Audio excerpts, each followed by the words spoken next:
अस्सलाम वालेकुम। Health care guideline channel में आपको खुशामदीद कहती हूँ। मैं हूँ आपकी होस्ट डॉक्टर शीबा अकरम। बात करेंगे आज एक बहुत अहम मौजू पे, वो है हमल के दौरान अल्ट्रासाउंड क्यों करवाना चाहिए।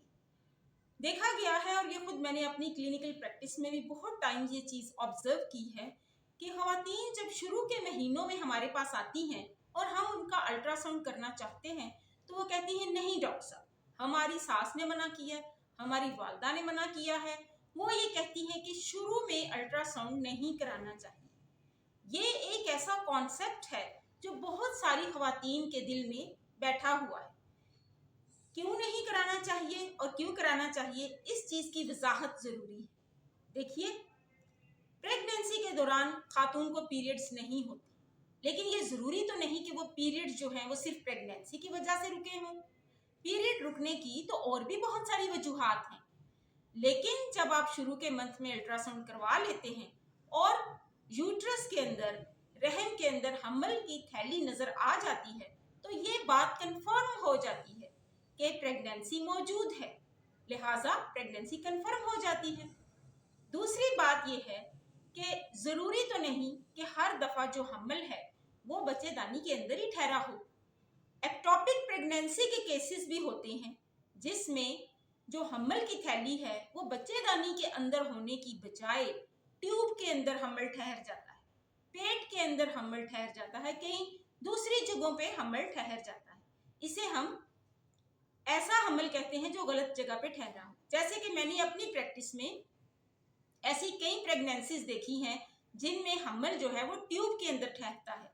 शुरू के 2 माह तक तो ट्यूब फैलती रहती है, लेकिन उसके बाद ट्यूब में मजीद फैलने की गुंजाइश नहीं होती तो वो फट जाती है, जिसकी वजह से पेट के अंदर ही खून पड़ना शुरू हो जाता है और बहुत ज़्यादा खून पड़ सकता है। कई ऐसी पेशेंट हमारे पास इमरजेंसी में आती हैं, आई भी हैं, और उनका फिर हम लेप्रोटमी ऑपरेशन करके पेट से वो सारा खून वगैरह निकाल के तो वो ट्यूब जो कि फटी हुई होती है उसको दोबारा से हम सी देते हैं या निकाल देते हैं। तो इससे एक तो ये कंफर्म हो जाता है कि हमल है, और दूसरा ये पता चल जाता है कि अगर हमल है तो किस जगह है। अगर वो बच्चेदानी के अंदर है तो वो सही जगह पे है। फिर एक अल्ट्रासाउंड जो है वो 3 माह मुकम्मल होने पर किया जाता है, क्योंकि 3 माह के अरसे में एक बेबी जो है, फीटस जो है, वो सर से लेके पांव तक पूरा बच्चा बन जाता है। देखना ये जरूरी होता है क्या ये बच्चा बिल्कुल सही बना है, क्या इसके सर में कोई डिफेक्ट तो नहीं है, इसके जिस्म के आज़ा में, हाथ में, पाँव में, सर में कहीं भी कोई ऐसा नुक्स तो नहीं है।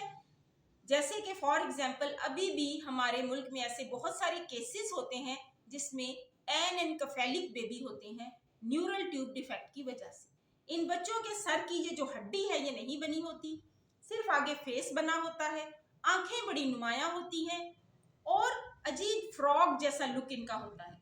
ना इनका दिमाग ठीक तरह से बनता है और ना सर की हड्डी यानी कि सर भी नहीं बनता।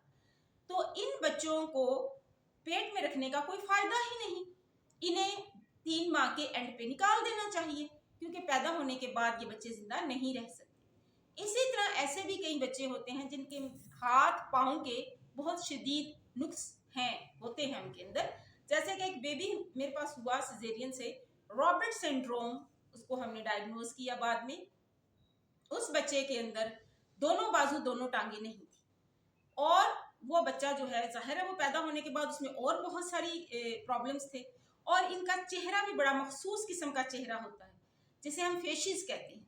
उससे आप पहचान सकते हैं कि ये कौन सा सिंड्रोम है, और ये अक्सर औकात कज़न मैरिज की वजह से और दूसरे प्रॉब्लम्स की वजह से ये होते हैं, तो फिर वालिदैन को उसके बारे में बताया जाता है। इसी तरह एक बच्ची मेरे पास पैदा हुई जिसके बाजू के आगे हाथ की जगह पाँव लगा हुआ था, तो वो एक उसकी लिम्ब एनेमली थी। इसी तरह बहुत सारे नुक्स जो है वो देखने में आते हैं। कई बच्चों के सामने पेट की दीवार नहीं बनी होती तो उसको ऑम्फेलोसील कहते हैं, और चूंकि पेट की दीवार नीचे वाले हिस्से में नहीं बनी होती, लिहाजा आंतें एक झिल्ली में लिपटी हुई पेट से बाहर पड़ी होती हैं। तो इस तरह के जितने भी नुक्स हैं वो पहले से देख लेने चाहिए ताकि हम उनके मुताबिक फैसला कर सकें। लास्ट मंथ में आके अल्ट्रासाउंड इसलिए ज़रूरी होता है क्योंकि हमने बेबी की पोजीशन देखनी होती है। क्या बेबी बिल्कुल सीधा है या बेबी उल्टा है, या उसकी कौन सी डायरेक्शन है, उसकी प्रेजेंटेशन कैसी है।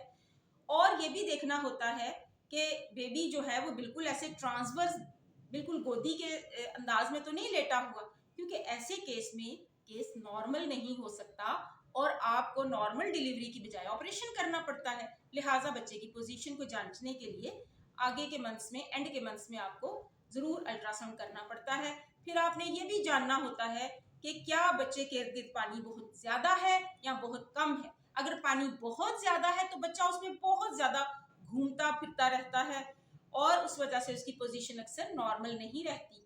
और ज्यादा पानी ही में, जो कि जिन खवातीन को हमल के दौरान शुगर होती है, उनके पेट में बहुत ज्यादा पानी होता है, तो बच्चा उस पानी में कभी इधर कभी उधर बहुत ज्यादा घूमता है, जिसकी वजह से वो जो कॉर्ड है जो बच्चे की नाव के साथ लिपटी होती है, कॉर्ड, वो रस्सी की तरह बच्चे के गले के इर्द गिर्द लिपट जाती है बिल्कुल टोटल। और अगर उसमें कोई ऐसे वो खिंच जाए तो बच्चे का दम घुटने लग जाता है। लिहाजा ऐसी सूरत में भी क्या करते हैं कि अगर बच्चा पैदा होने की उम्र में है तो जल्दी से उसकी डिलीवरी कर लेते हैं, चाहे ऑपरेशन से ही क्यों ना करनी पड़े। फिर आप प्लेसेंटा की पोजीशन को देखते हैं, जैसे हम आम जुबान में आफ्टर बर्थ कहते हैं। बच्चे की पैदाइश के बाद वो जो गोश्त का एक बड़ा सा टुकड़ा पैदा होता है, वो भी बाद में, उसी के थ्रू माँ का खून बच्चे की बॉडी के अंदर सर्कुलेट करता है। अगर वो बिल्कुल रास्ते में लगा हुआ है और बच्चे को गुजरने का रास्ता नहीं दे रहा, तो प्लेसेंटा के लो लाइंग होने की वजह से भी ऑपरेशन करना पड़ सकता है, नॉर्मल डिलीवरी पॉसिबल नहीं होती। तो आपने पानी की मिकदार को भी देखना है, आपने प्लेसेंटा को भी देखना है, और जो मिडिल पार्ट में आप ज्यादातर हर महीने अल्ट्रासाउंड कर रहे होते हैं, उसका मकसद होता है कि आप ये देखना चाहते हैं क्या बच्चे की जो ग्रोथ है वो बिल्कुल सही हो रही है, बच्चा टाइम के साथ सही बढ़ रहा है, उसका वजन बढ़ रहा है या नहीं। तो ये है वो वजूहात जिनकी वजह से शुरू में अल्ट्रासाउंड किए जाते हैं, दरमियान के टाइम में किए जाते हैं और आखिरी महीनों में भी किए जाते हैं। इसी से हमें अंदाजा होता है कि बच्चा नॉर्मल है, नॉर्मल जगह पे है, उसकी ग्रोथ ठीक हो रही है, वो नॉर्मल डिलीवरी से पैदा होगा या सिजेरियन करना पड़ेगा। तो अब आप यकीनन समझ गए होंगे कि ये कितनी इंपॉर्टेंट वीडियो थी और इसके बारे में अल्ट्रासाउंड की अहमियत को उजागर करना कितना ज़रूरी था। इसको बाकी लोगों के साथ, अपनी फैमिली की खवातीन के साथ ज़रूर शेयर कीजिए। हेल्थ केयर गाइडलाइन चैनल देखते रहिए। हमें दीजिए इजाज़त। अल्लाह हाफिज़।